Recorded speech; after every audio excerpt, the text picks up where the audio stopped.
Buonasera a tutti, bentornati e benvenuti. Grazie.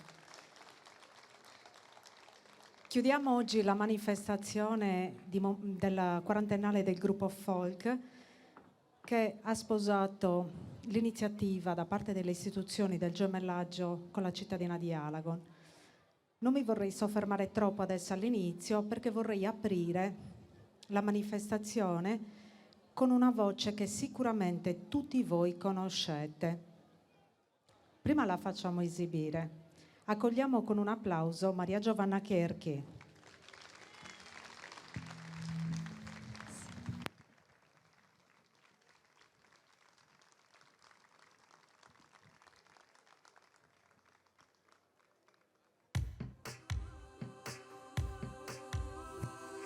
In s'amargura anima, in s'amargura anima, tu ses comente a mie, tu tassimizzas a mie, a ti chi zughe surisu in sarlaras, puru si zughe si spina in su coro, in s'amargura anima, in s'amistade anima, in s'amistade anima, tu ses comente a mie, tu tassimizzas a mie, a ti chi zughe su sole in sagara, puru si zughe si spina in su coro, in s'amistade anima, in donziale nu anima, in donziale nu anima, tu ses comente a mie, tu tassimizzas a mie, a ti chi ansia s'armano da sugheru, puru si zughe si spina in su coro,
Grazie. Buonasera a tutti. Come state? Che bello rincontrarvi e poi lo facciamo in questa occasione, in questo anniversario così importante per il vostro gruppo folk. Ti prego, Colette, vieni qui accanto a me. Questa sera avrò l'onore di presentare questa serata insieme a te. Io so che tu sei più brava, però più informata, sai, vabbè, ci divideremo questo palcoscenico. Io sono come te, tu sei come me, la tua voce, la mia voce, un'anima. Queste erano le parole della canzone. Allora, l'anima oggi è la nostra, l'anima è la vostra e l'anima è quella di tutti i gruppi che ci accompagnano. Grazie Maria Giovanna, grazie mille. Grazie a voi. Permettimi solo di ringraziare davvero gli amici del gruppo folk che mi hanno dato l'onore di fare festa insieme a voi. Poi questa sera questo palcoscenico si colorerà di tanti colori. Voi ci siete un po' abituati perché in questi giorni avete già goduto di tanta meraviglia e un po' me la godrò anch'io questa sera. Poi canteremo anche insieme, me lo prometti? Vabbè, va, non ti faccio cantare, però tu devi convincere loro a cantare con me. Si può fare questo? Allora va bene, allora mi va bene così.